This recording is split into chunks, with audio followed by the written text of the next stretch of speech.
The next step to building our block is to create the inspector controls. What are inspector controls? The inspector controls are the settings that appear on the sidebar.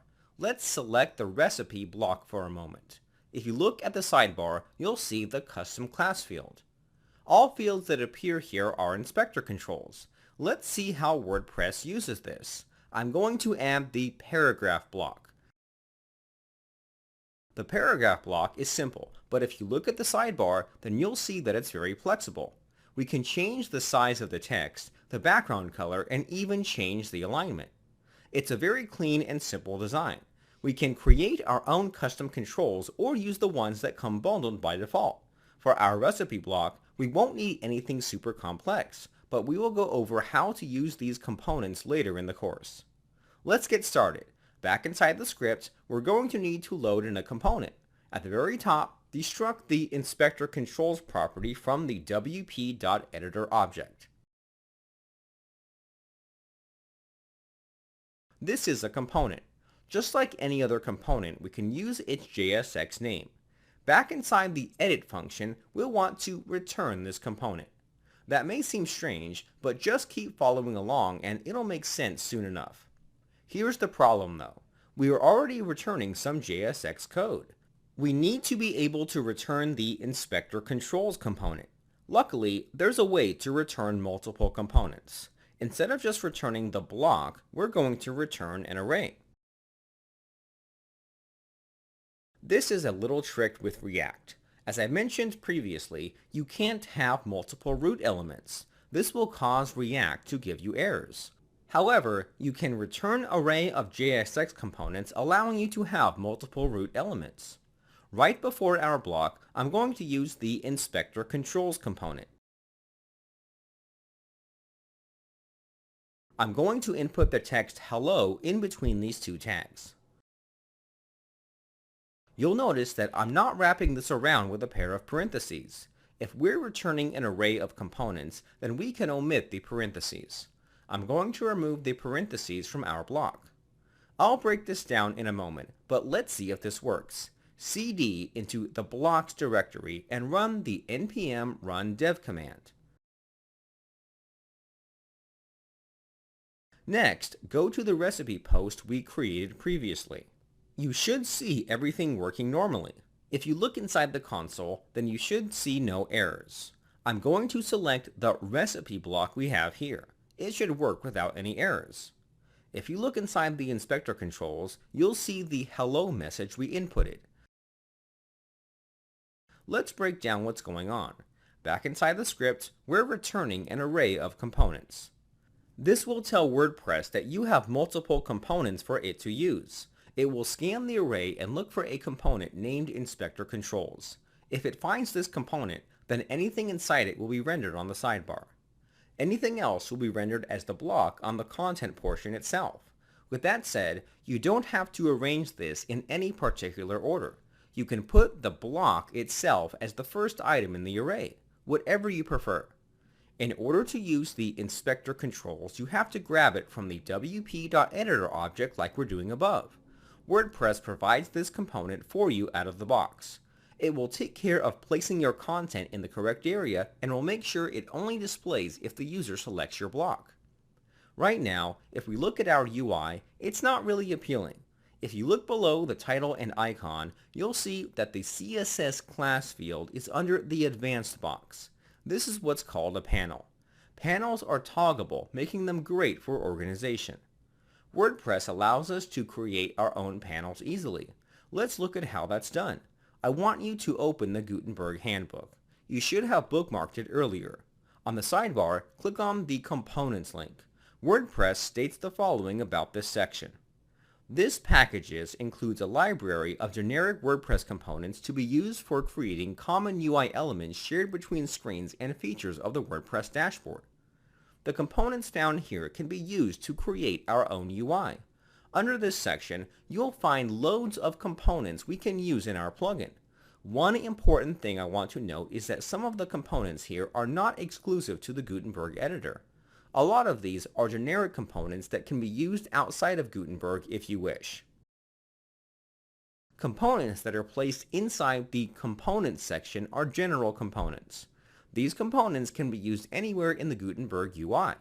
They can be inside the sidebar or in the top bar. This isn't completely confirmed, but there's a possibility that the whole WordPress admin dashboard will be converted into a React app. To prepare for that, WordPress has gone ahead and prepared some generic components like the ones you'll find in this section.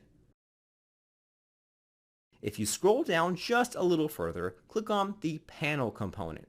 This page will go over on how to use the panel components. Feel free to read up on it to learn more about panels. Let's begin using the components listed here. To use a component from the Components section, we'll have to access them from the wp.components object. Just like last time, I want to destructure the wp.components object to make our code readable. I'm going to grab two things, which are the panel body and panel row components. The panel body component will take care of creating the toggleable panel you see in the sidebar.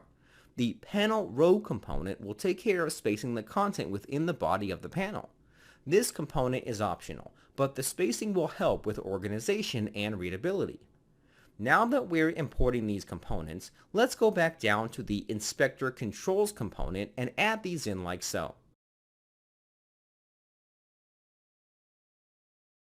The panel body component has an attribute called title, which we can use to assign a title to the panel. I'm going to set this to basics and make it translatable as well. Save your changes and refresh the page. If you select the recipe block, then you'll see the panel appear. It should have the title Basics. You can even toggle this panel.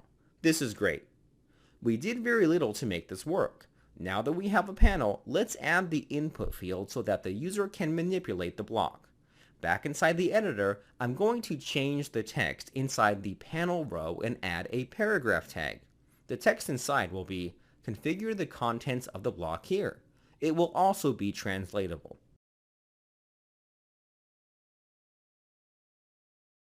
Below the panel row component, we're going to add our text fields. You may be wondering, why aren't we going to add the fields inside the panel row component?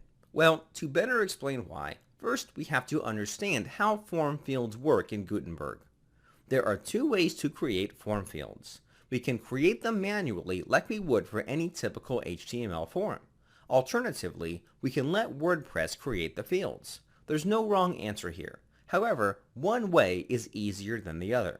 It may not look like it, but WordPress handles a lot for us behind the scenes. To better understand this, let's look at one of the fields we'll be using. Go back to the handbook and under the Components section, click the Text Control component. One of the components we'll be using is called Text Control. The Text Control component is pretty straightforward. You just add it in and define a few properties. Let's dive even deeper. I want you to open the GitHub repository. Just like last time, you'll be able to find the Components section inside the Package directory. All components can be found inside the Source directory. Let's quickly open the Text Control directory. Most components start at the index.js file. You may see more files in other components, but that's usually the case for more complex things.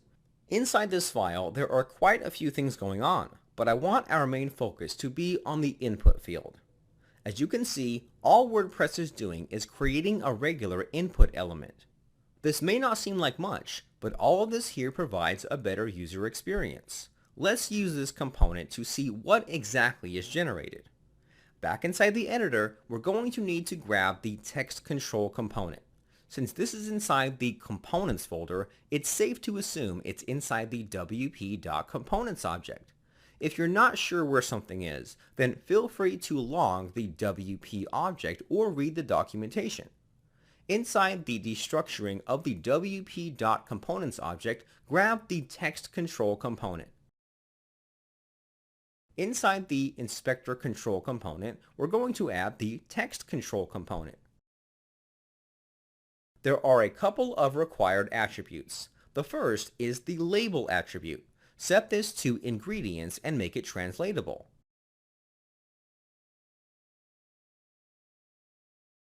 Then we're going to set the help attribute. This is optional, but if you have it, then WordPress will add text below the field with additional instructions on how to use this field. The value for this will be example, tomatoes, lettuce, olive oil, etc.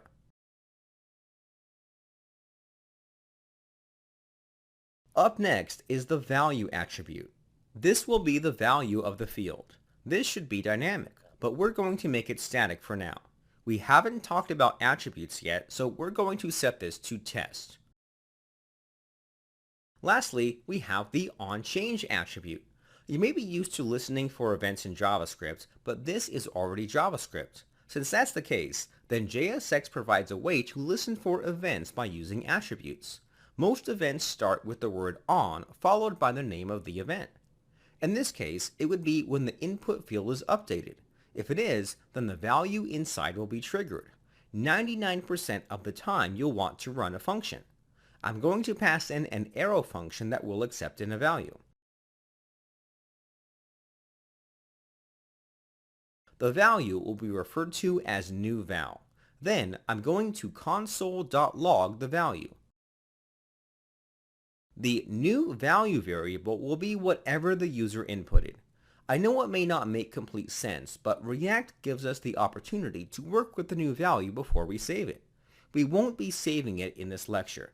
We just want to log it to see if it works. Save your changes and refresh the Gutenberg editor. Everything should be working fine. Make sure your console is opened. Select the recipe block. You should see the input field appear. Before we go over what's generated, let's see if the onChange function is working. Input anything you like. You should see the value appear inside the console. Alright, now that we've confirmed that the function is working, let's see what's generated. I want you to inspect the input field. First things first, the panel row component we used created this div tag with the class component panel row. If you look inside this, you'll see the paragraph tag we created earlier. Right below this, we should have the input field created. By using the text control component, WordPress generated some extra HTML. The input itself will be inside the div tag with the class component base control. All these elements and classes bring structure to our input. If you look at the input field, you'll see that it matches in design as well. We could have created this ourselves, but why do that when WordPress takes care of it for us? This makes our code look cleaner and easier to manage. Another thing worth mentioning is the accessibility. The Gutenberg project has put emphasis on accessibility. If you look at the input field, you'll find an attribute called ARIA. These attributes help people with disabilities use your component. Accessibility is something that shouldn't be overlooked. In a future lecture, I go over accessibility a little more in depth, but for now, we'll let WordPress handle it. Hopefully, I convinced you to use the components WordPress provides rather than creating this on your own. Let's go back to the editor and create fields for the other options. I'm going to copy and paste this 2 more times. I'll update each one for the cooking time and utensils.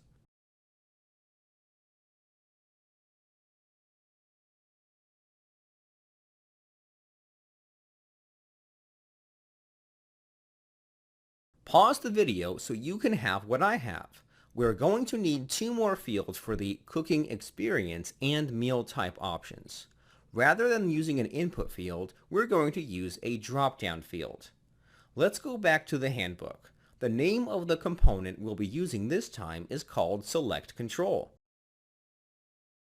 Here is what WordPress has to say. Select Control component is used to generate select input fields. Just by reading that, we know that this is indeed the component we want to use.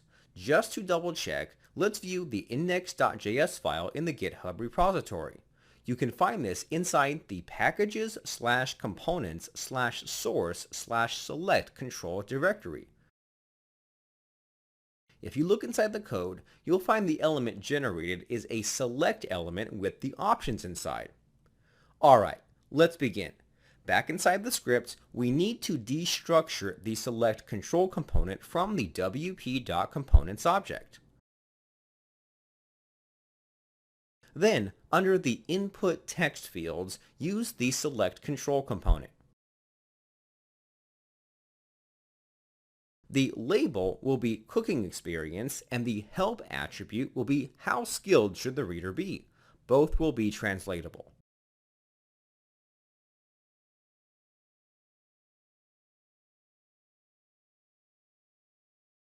Next is the value attribute. Just like last time, we'll make this static. I'm going to set it to beginner. Next, we have the options attribute.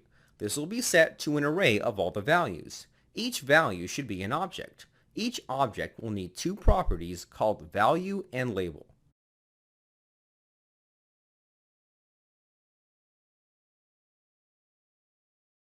I'm going to set both to beginner. I'm going to add two more objects with the values intermediate and expert.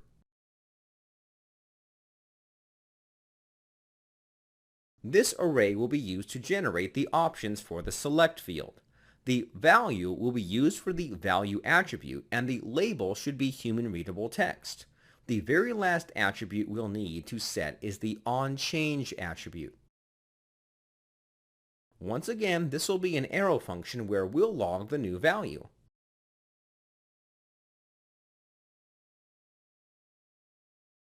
I'm now going to do the same for the meal type option. This time, the values for the options will be breakfast, lunch, and dinner.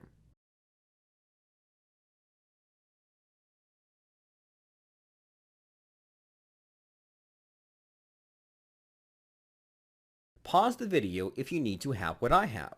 Save your changes and refresh the page one last time. If you select the recipe block, then you'll find the select input fields appear. These will not work, but that's to be expected. If you were to change the value, then you'll see that the value is logged. However, the value inside the dropdown does not change. This is because the value is static. We'll be making this dynamic in a future lecture. If you have what I have, then congrats, we're finished. We went through a lot just to get this far, but it was well worth it. We have a consistent and clean UI. Feel free to explore the options and values documented in the documentation. Check out the code, change the values, create more fields. Better yet, check out the other components. We'll be going over the other components, but feed into your curiosity and explore the other components before continuing. Once you're ready, I'll see you in the next lecture.